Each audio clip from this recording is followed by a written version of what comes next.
شفا حفرة من النار فأنقذكم منها كذلك يبين الله لكم آياته لعلكم تهتدون ولتكن منكم أمة يدعون إلى الخير ويأمرون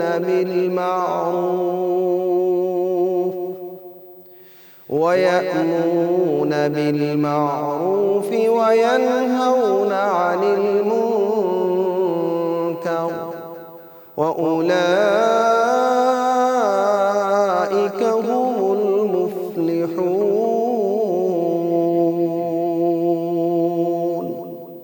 سبحان اللہ، جزاک اللہ کاشف، اللہ تعالیٰ آپ کو جزائے خیر عطا فرمائے اور اللہ تعالیٰ کی رسی کو مضبوطی سے تھامے رکھو اور تفرقے میں نہ پڑو. اللہ تعالیٰ آپ کو جزائے خیر عطا فرمائے. سر کرنے کا کام بتائیے. جی بسم اللہ الرحمن الرحیم، الحمدللہ رب العالمین والصلاة والسلام علی اشرف الانبیاء والمرسلین، اما بعد. نظامی بھائی، کائنات کے سردار آمنہ کے لال صلی اللہ علیہ وسلم تشریف فرما ہیں اور حضرت عقبہ بن عامر رضی اللہ عنہ کو کسی ہدایات کے لیے بلایا، اور پھر جب وہ جانے لگے تو حضرت عقبہ کہتے ہیں کہ میرا ہاتھ آپ کے دست مبارک میں تھا، آپ نے پکڑا ہوا تھا. تو اس وقت کیا لذت ہوگی، کیا روحانی مزہ آ رہا ہوگا حضرت عقبہ کو. تو حضرت عقبہ رضی اللہ عنہ کہتے ہیں اسی کیفیت میں جب آپ نے میرا ہاتھ پکڑا ہوا تھا اپنے دست مبارک میں، تو میں نے پوچھا اللہ کے نبی اخبرنی بفضائل الاعمال، اللہ کے نبی مجھے افضل ترین عمل بتائیں. ابھی رمضان بھی آ رہا ہے نا، تو آپ بھی بات کریں گے کہ کون سے عمل کرنے ہیں، کون سے نہیں کرنے چاہیے. تو حضرت عقبہ پوچھتے ہیں کہ اللہ کے نبی مجھے افضل ترین عمل بتائیں کہ کون سا عمل کروں. تو آپ نے اپنے اس چہیتے صحابی کو، جب کہ ان کا ہاتھ آپ کے دست مبارک کے اندر تھا، تو اس وقت جو عمل بتایا وہ یہ تھا. فرمایا عقبہ سل من قطعک، ان رشتہ داروں کے ساتھ رشتہ داری جوڑ کے رکھو جو توڑنے کی کوشش کرتے ہیں. ہم تو ادلے بدلے پہ رہتے ہیں نا، کہ اس نے اچھا سلوک کیا تو ہم بھی اچھا سلوک کریں گے، اور اگر اس نے برا سلوک کیا تو پھر جائے. یا جس نے ساری زندگی ہمارے ساتھ اچھا سلوک کیا اور پھر کہیں ایک کمی کوئی کوتاہی ہو جائے تو بس پھر بائیکاٹ. تو اللہ کے نبی حکم یہ دے رہے ہیں کہ عقبہ جو رشتہ داری توڑے اس کے ساتھ جوڑو، اور جوڑنا کہتے ہی اس کو ہیں جو توڑ رہا ہو اس کو مقابلے میں اس کو جوڑ کے رکھا جائے. برابری کی سطح پر عدلے بدلے کو صلہ رحمی نہیں کہتے. تو آپ نے فرمایا صلہ رحمی کرو ہر اس بندے کے ساتھ جو توڑتا ہے. تو رشتہ داری کو جوڑنا ہے جہاں تک ممکن ہو. اور پھر فرمایا وآتی من حرامک، اور ایک دوست ایک رشتہ دار جب تم ضرورت میں تھے اور وہ بھاگ گیا تھا، وہ منہ پھیر کے نکل گیا تھا، تیری مدد اس نے نہیں کی تھی، تو اس کی مدد کے وقت اس کی ضرورت مدد کروا. جب اس کو ضرورت ہو تو نہیں بھاگنا، تو اس کی مدد ضرور کرنا. تو خود ہی خوبصورت سی بات ہے کہ معاشرے میں اگر امن چاہیے، خوبصورتی چاہیے، تعلقات میں مضبوطی چاہیے، تو جو رشتہ داری توڑتا ہے اس کے ساتھ جوڑو، اور جس نے کبھی آپ کا ساتھ نہیں دیا مشکل وقت میں، تم اس کی مشکل میں اس کا ساتھ ضرور دو. وَأَعْرِضْ عَمَّنْ ظَلَمَكَ، اور جو تجھ پر ظلم و زیادتی کر بیٹھے اس کو درگزر کر دو، معاف کر دو. تو یہ تینوں نصیحتیں ذرا دیکھیں نا، رمضان میں اس کی بڑی شدید ضرورت پڑے گی. صلہ رحمی بھی کرنی ہے، دعوت پر اس کو بھی بلا لیں جو آپ کو نہیں بلاتا، اور جس نے کبھی آپ پر ظلم کیا ہوا، زیادتی کی ہوئی ہے، تو رمضان آنے سے پہلے پہلے اس کو معاف کر دو. کیونکہ رمضان میں نیکیاں کرنی ہیں تو نیکیوں کا فائدہ تب ہی ہے جب وہ قبول ہوں، اور اگر وہ قبول ہی نہ ہوئیں، پینڈنگ میں پڑی رہیں، تو پھر فائدہ کیا ہے. تو یہ خوبصورت نصیحت آج کا وظیفہ ہے، آج کا عمل ہے کہ سل من قطعک، جو رشتہ داری توڑے اس کے ساتھ جوڑو. وآتی من حرمک، اور جو اس نے تیری مدد کبھی نہیں کی تھی تو اس کی بھی مدد کرو. وَأَعْرِضْ عَمَّنْ ظَلَمَكَ، اور جو ظلم کرے اس کو درگزر کر دو، معاف کر دو. یہ تینوں کرنے کے کام ہیں. اللہ تعالی ہمیں بھی توفیق عطا فرمائے. آمین یا رب العالمین. ٹھیک ہے سر، سوالات کی جانب بڑھتے ہیں. پوچھا گیا ہے کیا مینڈک مارنا گناہ ہے؟ کیا اس کے متعلق کوئی حدیث ہے؟ برائے مہربانی رہنمائی فرما دیں۔ جی اس بارے میں بڑی صریح اور واضح حدیث موجود ہے کہ ایک شخص نے آ کر ضرورت کے لیے کہا کہ اللہ کے نبی میں حکیم ہوں تو بعض دعائیوں میں مینڈک کو شامل کر سکتا ہوں، کتب میں ہوگا نسخہ اس کا، تو آپ نے اس حکیم کو بھی منع کر دیا۔ تو عام امت کے لیے حکم کیا ہے کہ نہا رسول اللہ صلی اللہ علیہ وسلم عن قتل الضفدع، اللہ کے نبی صلی اللہ علیہ وسلم نے مینڈک کو مارنے سے سختی سے منع کیا ہے۔ تو لہذا مینڈک کو بلا ضرورت، وہ بھی اللہ کی ایک مخلوق ہے، اللہ کی تسبیحات کرتی ہے، اللہ کا ذکر کرنے والی ایک مخلوق ہے، تو اس کو قتل نہیں کرنا چاہیے۔ ہاں جس طرح کہ وہ طبی امداد کے لیے یا وہ ڈاکٹرز کے لیے تربیت کے لیے، اس پر بھی علماء کرام کہتے ہیں کہ اب چونکہ ترقی بہت ہو چکی ہے تو ویڈیوز موجود ہیں، تو پرانی ویڈیوز دکھا کے گزارا کریں یا پلاسٹک کی چیزیں بنا لیں، اس کے ذریعے سے ان کو تربیت دے لیں اور مینڈک کو قتل کرنے سے اجتناب کیا جائے۔ ٹھیک ہے، آگے پوچھا گیا ہے مجھے سعودیہ آئے 1 سال ہو گیا ہے، کوئی روزگار نہیں ملا، کوشش کرتا ہوں ہر طرح کا ذکر بھی کروں لیکن ابھی تک کامیاب نہیں ہو سکا، اب میرا دل کر رہا ہے کہ میں پاکستان واپس چلا جاؤں، رہنمائی فرمائیے۔ نظامی بھائی یہ ایک تلخ کہانی ہے اور جو ہم نے اپنی آنکھوں سے دیکھا سعودیہ میں رہتے ہوئے، بڑے تلخ تجربات ہیں۔ یہاں جو ایجنٹ ہیں وہ دھوکہ دیتے ہیں، سبز باغ دکھاتے ہیں، ایسے لوگوں کو پوسٹیں کریٹ کر کے دیتے ہیں جن کا دنیا میں وجود ہی نہیں ہوتا ہے۔ اور ابھی حال ہی میں ایک اسلامی ملک نے بہت سارے پاکستانی ویزوں پر پابندی لگا دی ہے۔ وجہ یہاں سے بد نصیب 25 لاکھ روپے دے کے ویزا لیا ہے، اور ویزا کس بات کا ہے؟ کسی کمپنی کے مینیجر کا۔ بھائی تیرے پاس تو کوالیفیکیشن ہی نہیں ہے، تیرے پاس تو وہ اہلیت ہی نہیں ہے، تو کیوں دے رہا ہے 25 لاکھ؟ اور 25 لاکھ لگا کے پاکستان میں کام نہیں ہوتا، کوئی کام کرنے والا ہو اور 25 لاکھ لگا کے پاکستان میں چھوٹا سا کام شروع کرے تو 2-3 سال میں وہ بھی چل پڑے گا، اور فائدہ ہی فائدہ ہے، اپنے گھر میں بھی ہے، والدین بہن بھائیوں بچوں کے ساتھ بھی ہے، اور روزی بھی اللہ دے رہا ہے۔ لیکن وہ لے کے چلے گئے، اور پھر ہوا کیا کہ وہاں جا کر جب ان سے پوچھا ہاں جی کون سی کمپنی، وہ بھائی کمپنی کون سی؟ کاغذی کمپنی تھی، 25 لاکھ آپ سے بھی بٹور لیا، اب آپ یہاں ڈھونڈو کام اور کرو۔ تو یہاں سے جاتے وقت انسان کو پہلے سوچنا چاہیے کہ مجھے یہ جو ویزا مل رہا ہے یہ جینون بھی ہے کہ نہیں۔ بے شمار لوگوں کے ساتھ ایسا ہی دھوکہ ہوا، مینیجر سے کم کی سیٹ دیتے ہی نہیں ہیں، اور ادھر کمپنی کیا ہے، وہاں پر فراڈیے ایسے ہی بیٹھے ہوئے ہیں۔ اس نے ایک جعلی کمپنی رجسٹرڈ کرائی اور گورنمنٹ سے 10 15 20 30 ویزے نکلوا لیے۔ اب وہ یہ ویزے بیچتا ہے اپنے ایجنٹوں کے ذریعے، اور پاکستانی ایجنٹ اپنے پیسے رکھ کے ان کو ان کے دے دیتے ہیں۔ اب وہ بندہ جب پہنچتا ہے، نظامی صاحب آپ تصور کریں کہ ایک بندے کو ایک دکان کے مینیجر، ایک کمپنی کے مینیجر کے طور پر لگایا، اور وہ مدینہ کی فروٹ مارکیٹ میں صفائی کر رہا تھا۔ اللہ اکبر۔ تو اچانک ایک بچے نے آ کر کچھ کوڑا جو ہے نا وہ باسکٹ کے باہر پھینکا، تو اس نے اس کو پنجابی میں گالی دی۔ تو میں نے اچانک دیکھا یہ تو اپنا پاکستانی بھائی ہے۔ میں نے کہا کیسے قابو آئے ہو؟ کہتا ہمیں لے کر آئے تھے کہ آپ کو فلاں کمپنی کے مینیجر کی سیٹ دیں گے اور اتنے لاکھ روپے دیا ہے۔ تو جس دن ایئرپورٹ پر اترے ہیں اسی دن انہوں نے ہمیں یہ وردی پہنا کے ایک برش اور ایک باسکٹ دے دی کہ چلو بھی آپ تو صفائی کرو گے۔ اللہ۔ تو کہتا پہلے ہم مکہ مکرمہ میں تھے، حج کا سیزن تھا، تو وہاں آتے جاتے حاجی تعاون کر جاتے تھے، اور کفیل نے کہا جی 20 ریال 25 ریال روزانہ کے مجھے دینے ہیں، اس کے بعد جتنا کما لو تمہارا ہے، اور صفائی کرو۔ کہتا وہاں گزارا ہوتا رہا، اس کے بعد اس نے گاڑیاں بھری اور ادھر منڈی لا کر اتار دیا ہے۔ اب یہاں پر سارا دن صفائی کرتے ہیں اور 20 سے 30 ریال اس کو بھی دینے ہیں روزانہ کے، رہائش کھانا ہر چیز ڈال کے۔ اب نہ اتنے پیسے ہو رہے ہیں کہ پاکستان واپس چلے جائیں، اور نہ جو خرچ کر کے آئیں وہ پورے ہو رہے ہیں۔ تو پہلی بات تو یہ ہے کہ یہ لالچ اور ہوس جو ہے اس کو سائڈ پہ رکھ کے سوچنا چاہیے کہ میں اتنے کا ویزا لے کے جا رہا ہوں، تو اتنے پیسے تو پاکستان میں لگائیں تو اچھا خاصا کام ہو سکتا ہے، اور پھر جس کے ساتھ میں جا رہا ہوں وہ کیسے لے کے جا رہا ہے، کس کمپنی میں جا کے مجھے بٹھائے گا، یہ ساری چیزیں سوچنے کی تھیں۔ اور پھر وہاں پر دیکھیں نظامی بھائی، وہاں پر صبح کے ٹائم چوک بھرے ہوتے ہیں مزدوروں کے ساتھ۔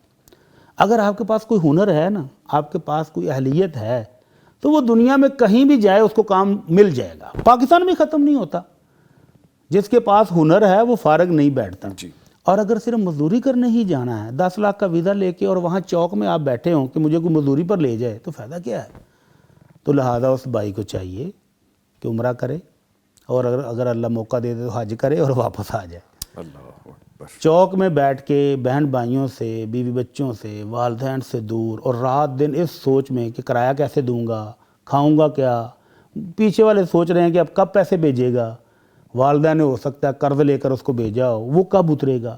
تو ان ساری سوچوں میں تو وہ بیمار ہو جائے گا. اور ہم نے ایسے لوگ دیکھے جو بیمار ہو گئے کہ یار کیا کریں، اتنا تو ہم کماتے نہیں جتنا خرچہ ہے یہاں پہ.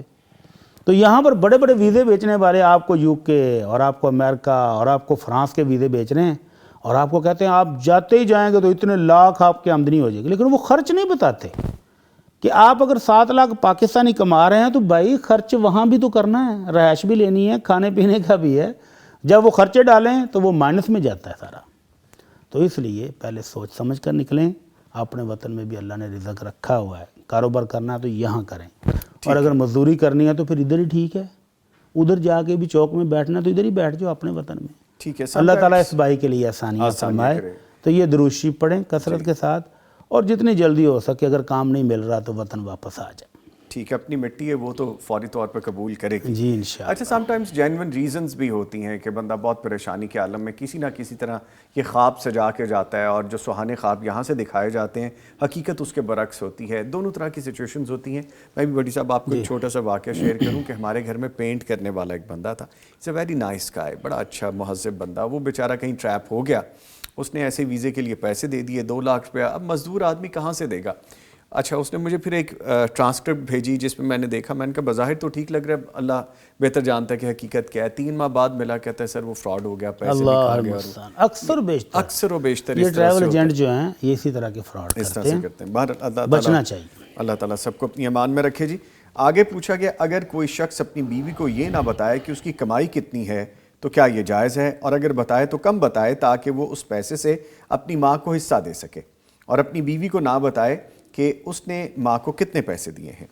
اس کی بیوی کو یہی پتہ ہو کہ اس کی سیلری اتنی ہے، یعنی کسی کی 50,000 ہے تو وہ 40,000 بتا دے تاکہ 10,000 پہلے اپنی ماں کے حصے کا رکھ دے. تو کیا جائز ہے یہ جھوٹ بولنا کہ میری سیلری کم ہے؟ کیا بیوی کو اپنے تمام سورس بتانا ضروری ہے؟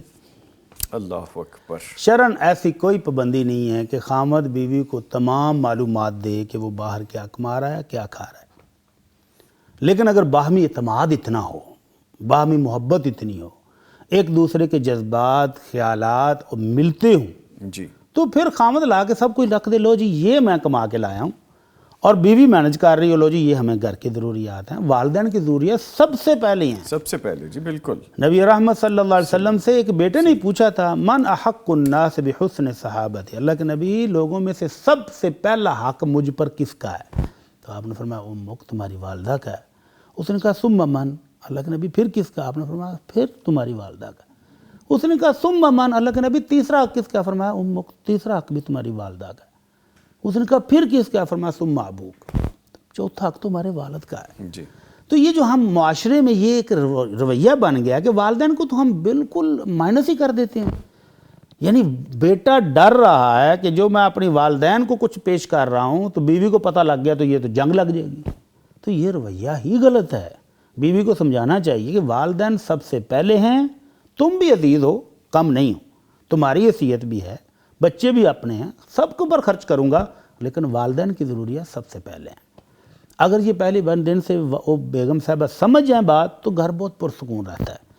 اور اگر بدقسمتی سے، جیسا کہ سوال سے بھی اور معاشرے میں مثالیں بھی بے شمار ہیں، اگر وہ یہ سمجھنے سے قاصر ہو، اس کو یہ سمجھ نہیں آتی، جی، تو پھر بیٹے کو بتانے کی بھی ضرورت نہیں ہے کہ اس نے والدین کی خدمت میں کیا دیا ہے اور کتنا دیا ہے اور اس کے سورس کیا ہیں، اس کی آمدن کیا ہے. اور اگر بیوی ایسی فرمانبردار ہو، محبت کرنے والی ہو، اعتماد والی ہو، وہ کہتی ہے جی والدین پہلے، والدین کو تو میں خود خدمت کروں گی، تو پھر خامد کو بھی اس پر پورا اعتماد کرنا چاہیے. جو کما کے لائے وہ بتائے اور دے، لو جی خرچ کرو. اور اگر بیگم ایسی ہو، سڑیل مزاج، شکی مزاج، ہر وقت رونے پیٹنے والی، تو پھر اس کو بتانے کی بھی قطعاً ضرورت نہیں، شرعاً ایسی کوئی پابندی ہے ہی نہیں ہے. اور یہ بھائی صاحب پریشان نہ ہو. ہاں پریشان نہ ہو. ٹھیک ہے. اچھا بھٹی صاحب میں بھی آپ سے اس سوال میں سوال ایڈ کرتے ہیں. گفتگو کے لیے دونوں طرح کے ورڈکٹ ہوتے ہیں. ایسی بیوی کا کرنا کیا ہے جو والدین کے حقوق سے روکتی رہے؟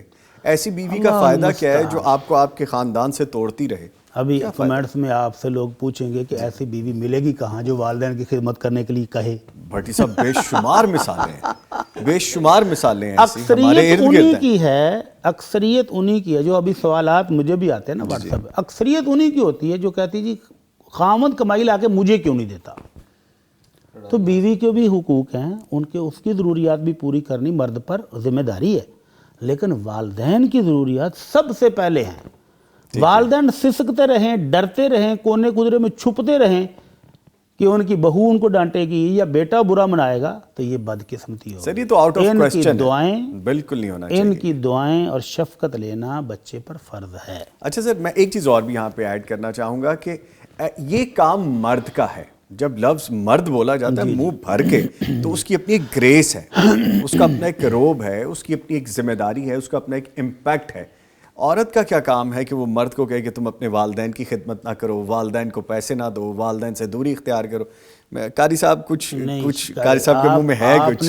آپ نے جو یہ ساری تمیز باندھ کے بات کی ہے نا وہ اپنی جگہ بڑی ٹھیک ہے، جی لیکن نبی رحمت صلی اللہ علیہ وسلم کے فرمان سے بڑھ کر کوئی چیز نہیں ہو سکتی. بے شک بے شک. تو آپ کا فرمان یہ ہے کہ ما رأیت من ناقصات عقل و دین اذهب بلب الرجل الحازم. آپ نے فرمایا میں نے ان عورتوں سے بڑھ کر، حالانکہ ان کی عقل بھی ناقص ہے، ان کا دین بھی ناقص ہے، لیکن ایک مضبوط عقل مند دانا شخص کی عقل کو کھا جانے والی ان سے بڑھ کر کسی کو نہیں دیکھا. تو پھر تو یہاں پہ بات ہی ختم ہو مت جاتی مار دیتی ہے نا بندے کی. آپ کہتے ہیں کہ مرد، وہ مرد جتنا بھی مضبوط ہو، یہ خواتین بہرحال اس کا جینا حرام کر دیتی ہیں. اچھا تو اس لیے وہ بیچارہ بیلنس کرتے کرتے ہی ضد چاہ جاتا ہے.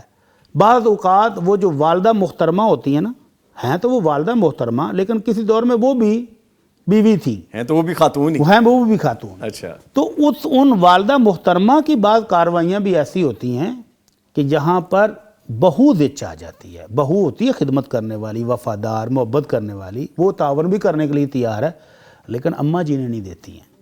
اور بعض اوقات والدین بیچارے اتنے ضعیف، بوڑھے، کمزور، بیمار ہیں کہ ان کو واقعتاً خدمت کی ضرورت ہے اور وہ تالا لگا کے بیٹھے ہیں، اس کے باوجود بہو ان کو جینے نہیں دیتی ہے. اور یہ بے شمار مسائل ہیں. تو طرفین کو ہی اللہ سے ڈرنا چاہیے. آمین. اور یہ جو بیچارہ دونوں طرفین میں پسا ہوا ہے، اس کو بھی جینے کا حق تھوڑا سا دینا چاہیے. ٹھیک ہے. بیلنس کرتے کرتے بیچارہ مرد خود ڈس بیلنس ہو جاتا ہے. سچویشن یہ نظر آتی ہے. لیکن بہرحال یہ ایسے نہیں ہونا چاہیے کہ جب میرا وقت تھا تو میں نے اپنا زور چلایا اور جب دوسرے کا وقت آئے تو وہ زور چلائے. اس سے پہلے جیسے آپ نے جو وظیفہ بتایا نا بھٹی صاحب، یہاں پہ پھر وہ وظیفہ کام کرنے کا ہے جو آپ کے ساتھ قطع تعلق کی کرے، جو آپ کے ساتھ زیادتی کرے، آپ اس کے ساتھ خیر بھی کریں اور رشتہ بھی جوڑیں. تو پھر یہ بالکل بہترین ہو جائے گا. ٹھیک ہے. لیں جی اب کمنٹس جو آئیں گے، جو رائے آئے گی، پھر اس میں بھی ہم بعد میں بات کریں گے. اب ایک لائیو کالر ہیں جی ہمارے ساتھ، مسز امین لاہور سے، ان سے بات کرتے ہیں. جی السلام علیکم. وعلیکم السلام ورحمۃ اللہ وبرکاتہ. کیا حال ہے بیٹے، کیسے ہیں آپ؟ جی ماں جی الحمدللہ میں ٹھیک ہوں. کال کرنے کا بہت آج شکریہ. تو جی آج کافی دنوں بعد میں صبح آپ لوگ کو لائیو دیکھ رہی ہوں. جزاک اللہ بہت شکریہ. فرمائیے کیا بس کہیں گی؟ سنتی رہتی ہوں اور کچھ سیکھتے رہتے ہیں، کچھ ذہن میں ایسے سوالات آتے ہیں تو آپ لوگوں سے پھر تعاون بھی چاہتے ہیں. پلیز آپ کے لیے بیٹھے ہیں، فرمائیے. جی مفتی صاحب سے میرا بیٹے یہ سوال ہے کہ کل پرسوں بچے ذکر کرتے مچھلی کے بارے میں کہ ہر جانور ذبح کیا جاتا ہے اور مچھلی کیوں نہیں ذبح ہوتی ہے نا، تو اس کے بارے میں بتائیے گا کہ یہ کس طرح یعنی جھینگے اور یہ چیزیں حلال ہیں. اور بیٹے میرا دوسرا سوال اگر آپ کی اجازت ہے تو پلیز پوچھ لیں. جی دوسرا سوال میرا یہ تھا کہ میں 30-35 سال سے تقریباً چیریٹی کا کرتی ہوں کام نا. ماشاءاللہ. تو جو اپنے پیچھے سے رشتہ دار ہیں یا کوئی اور ایسے ہیں جو سامنے مستحق لوگ ہیں، سفید پوش ہیں، جی تو خود بھی اس میں حصہ ڈالتی ہوں، اور جو میرے ارد گرد میرے دوست احباب ہیں تو میں ان سے بھی کہتی ہوں. تو میرا یہ اس طرح ہیلپ کرنا جائز ہے؟ کبھی کبھی میرے بچے ناراض ہوتے ہیں، وہ کہتے ہیں کہ آپ خود تو کریں لیکن اوروں کے آگے یہ بات نہ ڈالیں، تو پھر وہ تھوڑی سی دل میں ایک بات آ جاتی ہے. تو میں نے کہا تھوڑا سی وضاحت سے مفتی صاحب سے پوچھیے گا. بالکل یہ آپ کی صحیح ہے جو میں طرح سے رمضان یا اس کے رمضان کے علاوہ بھی جو بھی اس طرح مستحق ہیں، کوئی بیمار ہوتا ہے، کسی کوئی ضروریات ہوتی ہے جی جی تو یہ ضرور پوچھیے گا. تیسرا میرا یہ تو سب سن رہے ہیں، یہ صدقہ جاریہ کا اس طرح تو کہنا نہیں چاہیے، لیکن یہ آپ کے جو آپریٹر بیٹھے ہیں ان کو میرا مجھے نمبر میسج کر دیجیے گا تاکہ میں اپنے اکاؤنٹس میں پیغام کی میں جو آپ کے یہ ہے تو میں اس میں تعاون کرنا چاہتی ہوں.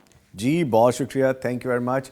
اور آپ نے ہمارا دل بڑا کر دیا کہ آپ پروگرام دیکھتی ہیں اور پھر دین کی رہنمائی یہاں سے ملتی ہے. آپ کے کال کرنے کا بہت شکریہ، ہمیں پسند کرنے کا بہت شکریہ. سر 2 سوال ہیں. جی پہلا سوال تو یہ ہے کہ نبی رحمت صلی اللہ علیہ وسلم فرماتے ہیں احلت لنا میتتانی و دمانی. جی اللہ تعالیٰ نے 2 قسم کے خون اور 2 قسم کے مردہ جانور ہمارے لیے حلال کیے. تو وہ 2 خون جو ہیں ان میں ایک ہے تلی اور ایک ہے کلیجی جس کو ہم کہتے ہیں. جی تو یہ خون ہے اصل میں جمع ہوا، تو وہ اللہ نے حلال کر دیا، وہ کھائیں. اور جو جانور کو ذبح کرتے وہ خون نیچے گر کے جم جاتا ہے، وہ کھانا حرام ہے. ٹھیک ہے. اسی طرح 2 مردار جو ہے وہ ان میں سے ایک مچھلی ہے. مچھلی سمندر سے پکڑ کے جب تک ہمارے لاہور میں دیگر شہروں میں آتی ہے تو وہ مر چکی ہوتی ہے. جی تو وہ اسی طرح اس کو کھانا ہمارے لیے شریعت نے جائز رکھا ہے. تو جب شریعت اجازت دے دے تو پھر حکمتیں ڈھونڈنے کی ضرورت نہیں رہتی ہے. ایک وجہ اور بھی سمجھ آتی ہے کہ اس میں ایسا سچ وہ خون ہوتا نہیں ہے بہنے والا کہ جس کو نکالنا ضروری ہو.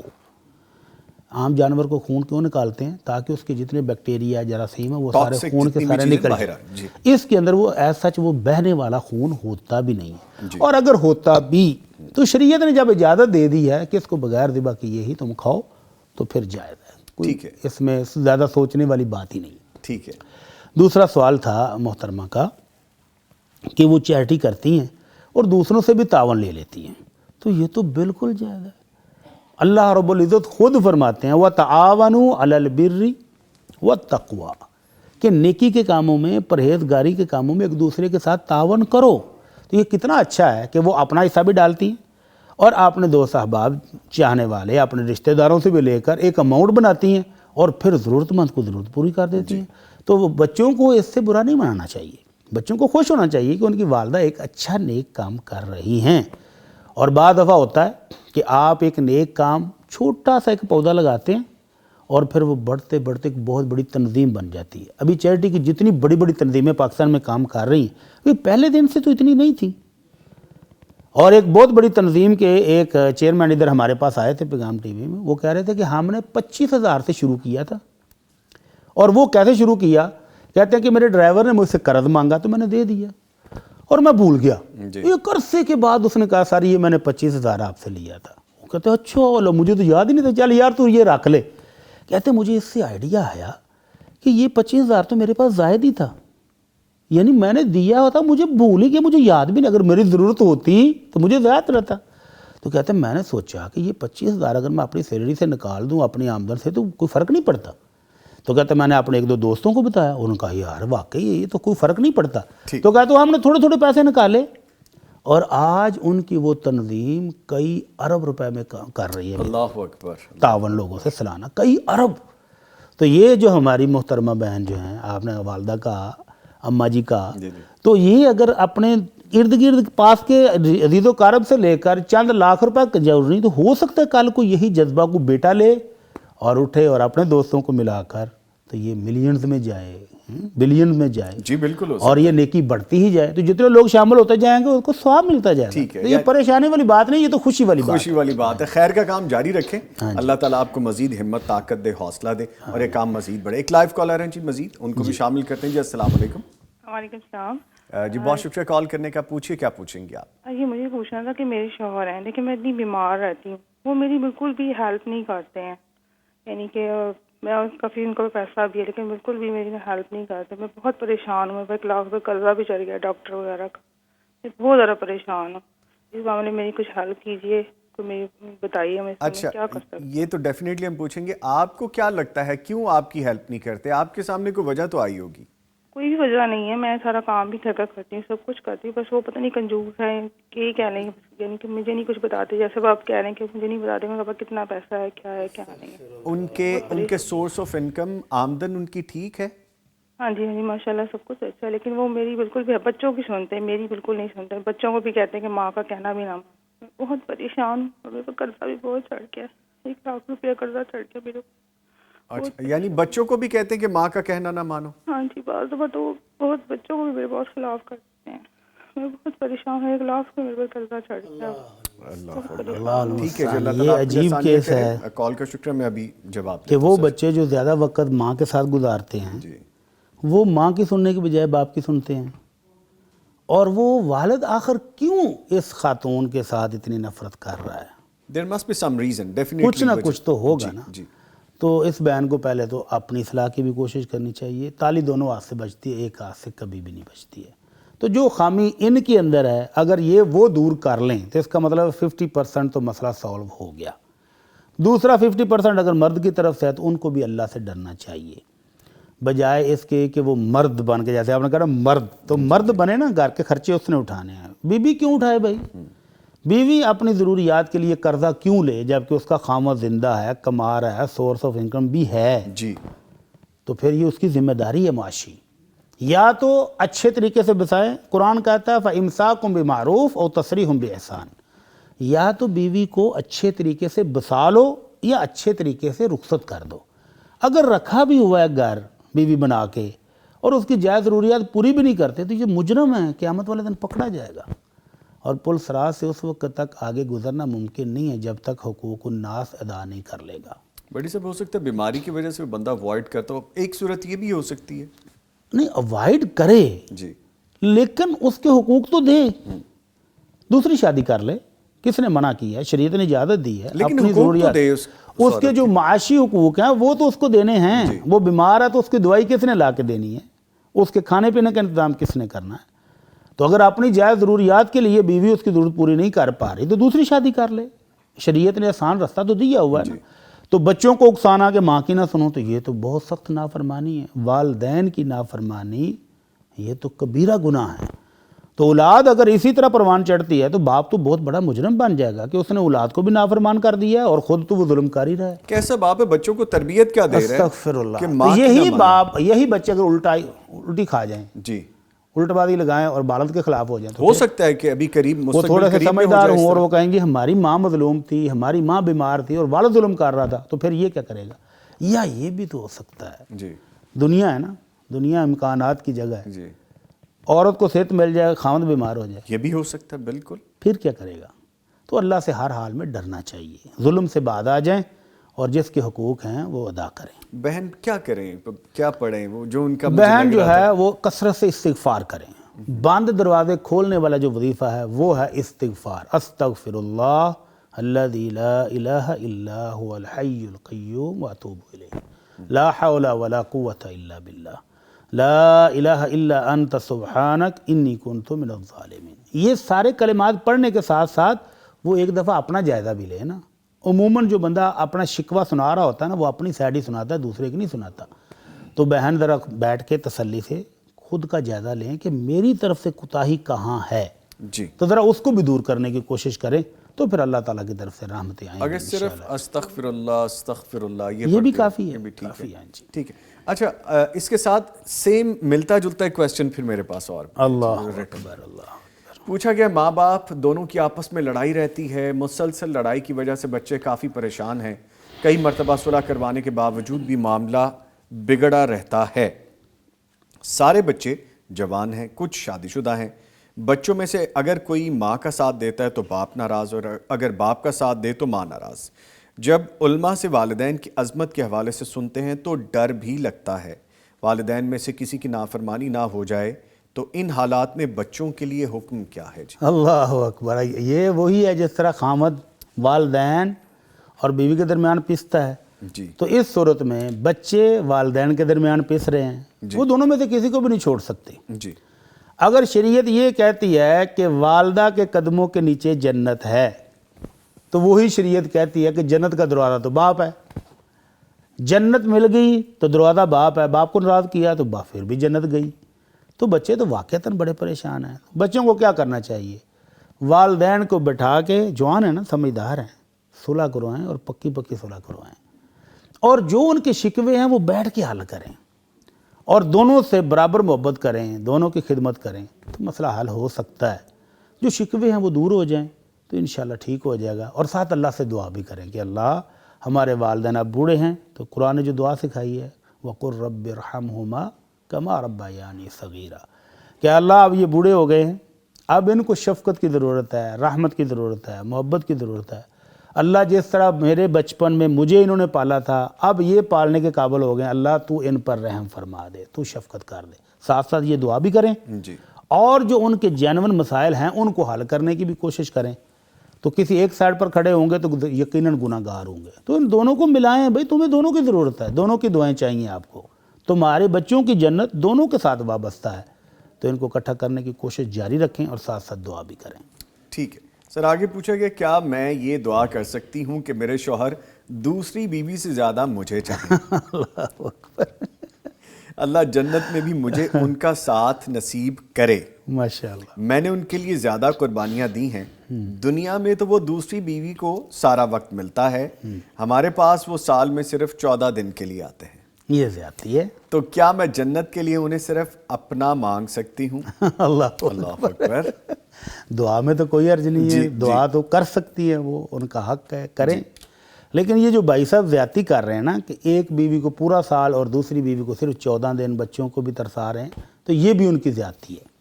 نبی رحمت صلی اللہ علیہ وسلم فرماتے ہیں جس بندے کی 2 بیویاں ہوں اور وہ کسی ایک طرف جھک جائے، مکمل سب کچھ وہ ایک بیوی کو دے دے، جیسے یہ سوال سے ظاہر ہے، شفقت، محبت، دولت، وقت، سب کچھ ہی ایک بیوی کو، اور دوسری کو صرف ایسے ٹرخایا ہی ہوا ہے، تو فرمایا قیامت والے دن جب یہ آئے گا تو اس کے جسم کا ایک حصہ فالج زدہ ہوگا، ایک پورا حصہ فالج سے بیکار ہوگا، تو یہ سزا ہوگی کہ یہ دنیا میں ڈنڈی مارتا تھا۔